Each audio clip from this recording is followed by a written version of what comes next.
समय पहले की बात है। बुलंदपुर नाम का एक गांव था।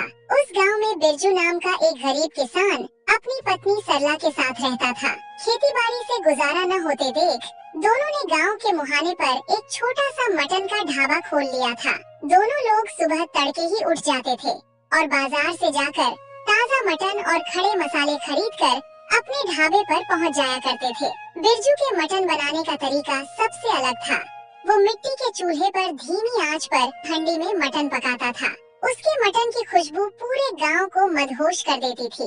शुरुआती दौर में बिरजू का ढाबा बहुत जोरों से चला, लेकिन धीरे धीरे किस्मत ने करवट बदली और उसके ढाबे पर एक दो लोग ही आने लगे। पता नहीं इस बुलंदपुर गांव वालों को क्या हो गया है बिरजू। जो ढाबा सुबह से लेकर रात तक ग्राहकों से खचाखच भरा रहता था, आज वहाँ मक्खियाँ भिनभिना रही हैं। हंडी का मटन वैसा का वैसा ही पड़ा है।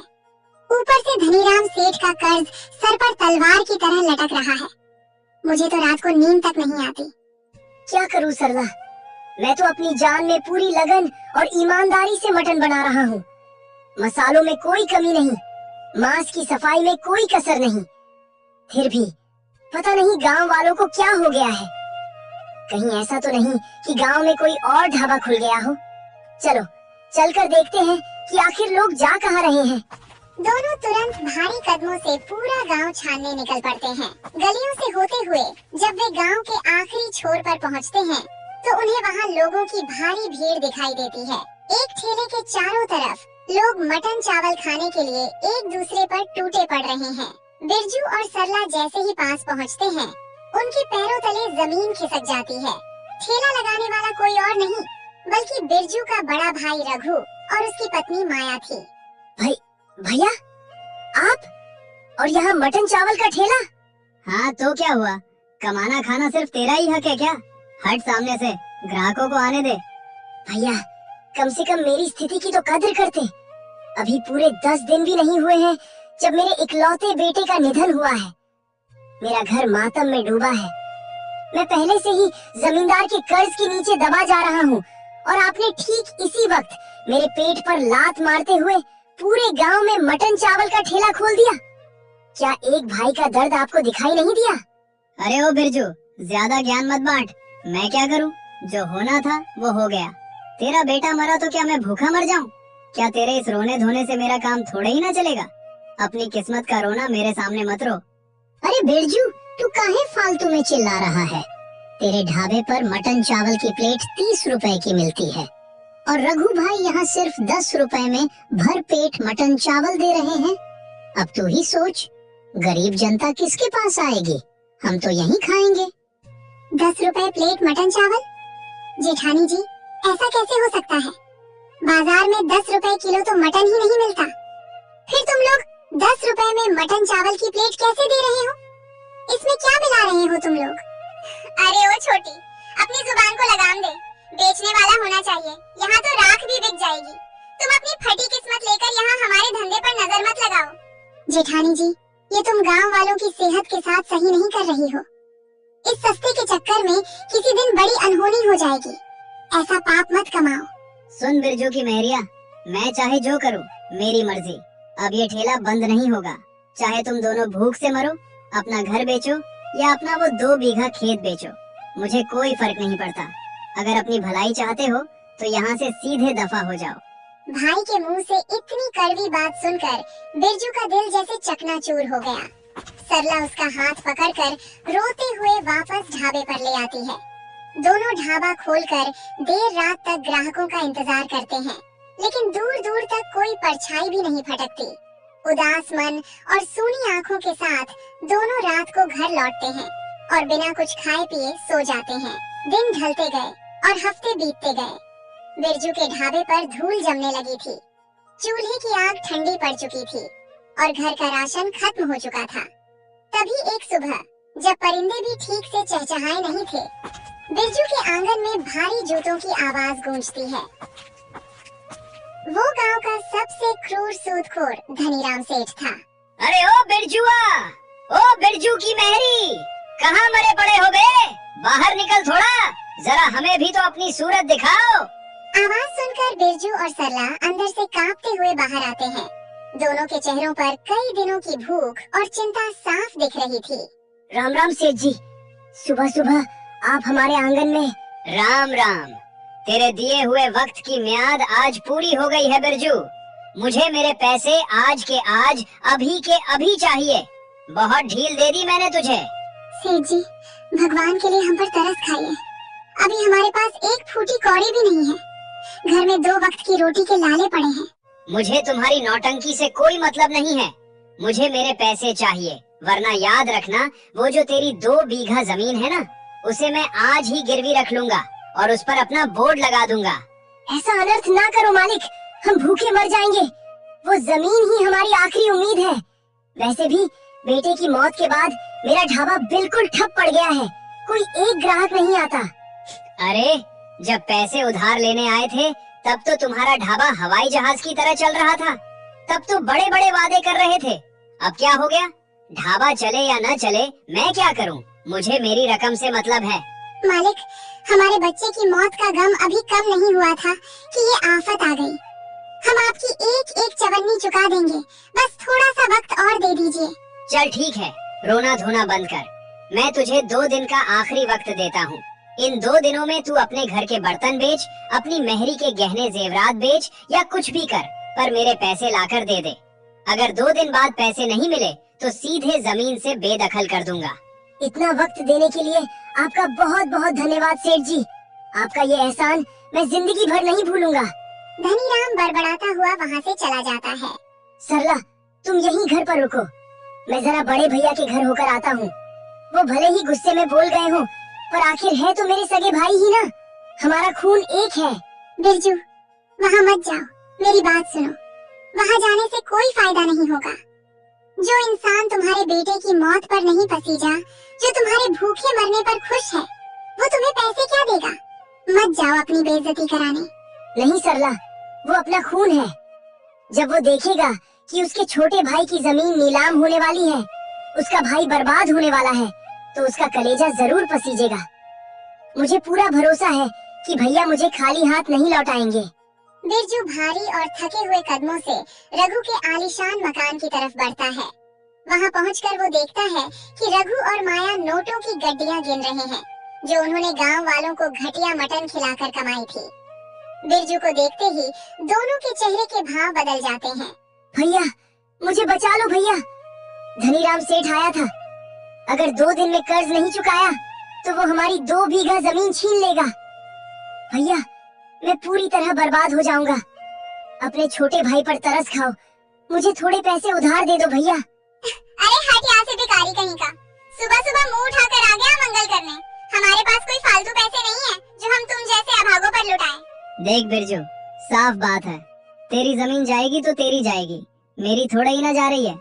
और मैं तो कहता हूँ कि तेरी जमीन क्या, तेरा ये घर भी बिक जाए और तू इस गांव से भीख मांगकर बाहर निकल जाए, तब जाकर मेरे कलेजे को ठंडक मिलेगी। भाग यहाँ से, दोबारा इस चौखट पर पैर मत रखना। भाई के इन शब्दों ने बिरजू के सीने को छलनी कर दिया। उसका बचा कुचा हौसला भी टूट गया। आंखों में अंधकार छा गया और वो बिना कुछ बोले पागलों की तरह नंगे पैर सीधे जंगल की तरफ भागने लगा। तभी उसे रास्ते में एक अजीब चीज दिखाई दी। अरे, ये तो कोई बहुत पुराना चिराग है। कहीं ये वैसा ही चिराग तो नहीं जिसके बारे में मैंने बचपन में कहानियों की किताबों में पढ़ा था? क्या सच में ऐसी चीजें होती हैं? नहीं, ये मेरा वहम है। पर एक बार कोशिश करने में क्या हर्ज है? बिरजू बिना देर किए कांपते हाथों से उस चिराग पर जमी सालों पुरानी काली मिट्टी को अपने हाथों से जोर से रगड़ता है। जैसे ही वो चिराग को रगड़ता है, चिराग अचानक भट्टी की तरह गर्म हो जाता है। बिरजू के हाथ से चिराग छूटकर जमीन पर गिर पड़ता है। अगले ही पल चिराग के मुंह से गाढ़ा जादुई नीला धुआं निकलने लगता है। वो धुआं पूरे जंगल में फैल जाता है और देखते ही देखते आसमान को छूने लगता है। हवा में एक भारी रूह कंपा देने वाली आवाज गूंजती है और उस धुएं के बीच से एक ऊंचा, विशाल और चमकीला जादुई जिन्न प्रकट होता है। आजाद, आखिरकार मैं आजाद हो गया। क्या हुक्म है मेरे आका? इतना विशाल जादुई साया और उसकी गूंजती आवाज सुनकर बिरजू बुरी तरह डर जाता है। डरो नहीं मेरे आका, मैं आपको कोई नुकसान नहीं पहुंचाऊंगा। आपने इस चिराग को रगड़कर मुझे सदियों की कैद से आजाद किया है। इस जादुई चिराग के नियम के मुताबिक अब मैं आपका गुलाम हूँ और आपकी कोई भी 3 इच्छाएं पूरी कर सकता हूँ। मांगिए आका, जो मांगना है। क्या तुम सच कह रहे हो? क्या तुम सच में मेरी इच्छा पूरी कर सकते हो? बिल्कुल हाँ आका, इस जादुई चिराग के जिन की जुबान कभी झूठी नहीं होती। अपनी पहली इच्छा मांगो आका। जिन बाबा, अगर तुम सचमुच मेरी मदद कर सकते हो तो मेरी पहली इच्छा में मुझे खूब सारा धन दौलत दे दो। मुझे इतना सर्व संपन्न बना दो कि मेरे घर में कभी किसी चीज की कमी न रहे। कोई कर्जदार मेरे दरवाजे पर आकर मेरी पत्नी को न धमकाए और मेरा घर पैसों और खुशियों से भर जाए। जो हुक्म मेरे आका। आवरा का डाबरा, हे जिनी रही शक्ति, मेरे आका का जो पुराना घर है उसे आलीशान और नया कर दो और उस घर के कोने कोने को खूब सारे सोने और पैसों से भर दो। जिन बाबा, मेरी पहली इच्छा पूरी करने के लिए तुम्हारा बहुत बहुत धन्यवाद। बाकी की अगली इच्छा मैं कल मांगूंगा। ठीक है आका, जब भी आपको मेरी जरूरत हो बस इस चिराग को दोबारा रगड़ना, मैं हाजिर हो जाऊंगा। जिन वापस धुएं का बवंडर बनकर उस जादुई चिराग के भीतर समा जाता है। बिरजू उस चिराग को बड़े जतन से अपने कपड़े में लपेटता है और उसे लेकर सीधे अपने घर की तरफ दौड़ पड़ता है। बिरजू हाथ में जादुई चिराग लिए हांफते कांपते हुए अपने गांव बुलंदपुर पहुंचा। लेकिन जैसे ही वो अपने आंगन के पास पहुंचा, उसके कदम वहीं ठिठक गए। जहां उसका पुराना टूटा हुआ मिट्टी का घर था, वहां अब एक आलीशान महल जैसा नया घर खड़ा था। सरला घर के दरवाजे पर खड़ी हैरान परेशान होकर चारों तरफ देख रही थी। बिरजू, तुम कहाँ चले गए थे? और देखो, ये क्या चमत्कार हो गया। हमारी टूटी झोपड़ी की जगह ये इतना बड़ा नया घर कहाँ से आ गया? मैं तो डर के मारे अंदर भी नहीं जा पा रही हूँ। जैसे ही दोनों नए घर के भीतर कदम रखते हैं, उनकी आंखें फटी की फटी रह जाती हैं। कमरों के भीतर बड़ी बड़ी पेटियां और अलमारियां नोटों की गड्डियों और सोने के सिक्कों से खचाखच भरी हुई थीं। चारों तरफ राजसी ठाट बाट था। नहीं सरला, उस कपटी भाई ने तो मुझे धक्के मारकर निकाल दिया था। ये सब इस जादुई चिराग का कमाल है।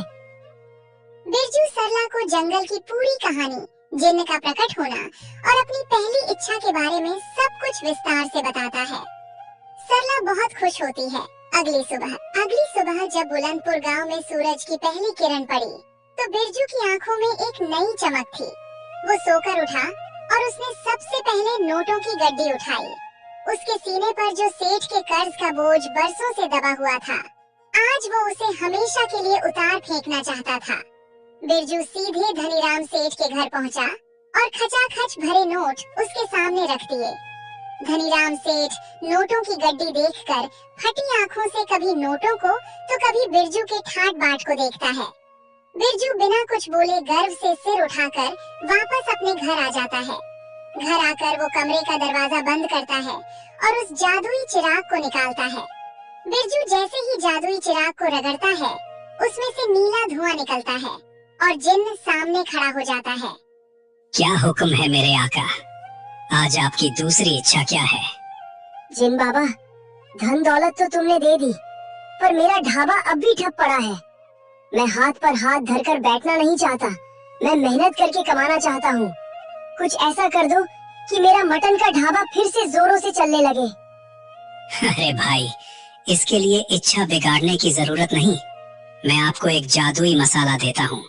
इस मसाले की एक चुटकी भी अगर आपने मटन में डाल दी तो पूरा गांव स्वाद के मारे खींचा चला आएगा। आवरा का डाबरा, हे जिनी रूही शक्तियाँ। और पलक झपकते ही बिरजू के पास में एक चमकीली जादुई डिबिया आ जाती है। जिन बाबा, तुम्हारी इस मदद के लिए धन्यवाद। मैं अपनी तीसरी और आखिरी इच्छा अभी नहीं मांगूंगा। जब मेरा मन करेगा तब मांगूंगा।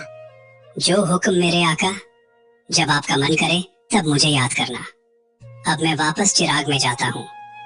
जिन्न चिराग के भीतर समा जाता है। बिरजू और सरला अपनी दुकान की तरफ निकल पड़ते हैं। बिरजू और सरला ने ढाबा खोला और मिट्टी के चूल्हे पर मटन पकाना शुरू किया।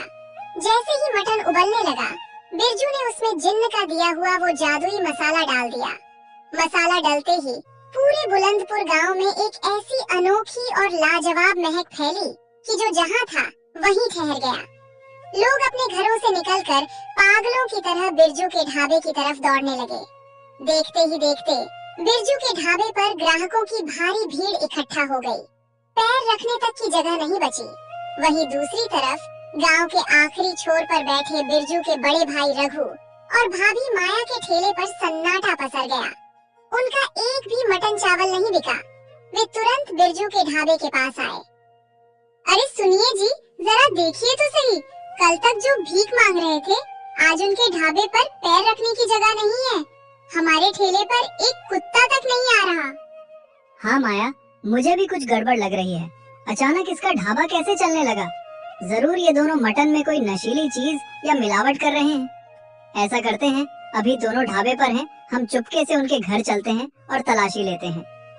रघु और माया दबे पांव बिरजू के नए घर में घुस जाते हैं। वे कमरों की तलाशी लेने लगते हैं। तभी माया की नजर जादुई चिराग पर पड़ती है। दोनों समझ जाते हैं कि ये कोई आम चिराग नहीं है।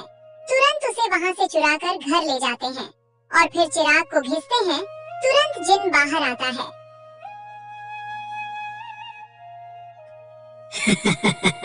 मूर्ख इंसान, तू मेरा आका नहीं है। इस जादुई चिराग का एक कठोर नियम है, जब तक इसका असली आका अपनी तीनों इच्छाएं पूरी नहीं कर लेता, तब तक मैं उसी का गुलाम रहूंगा।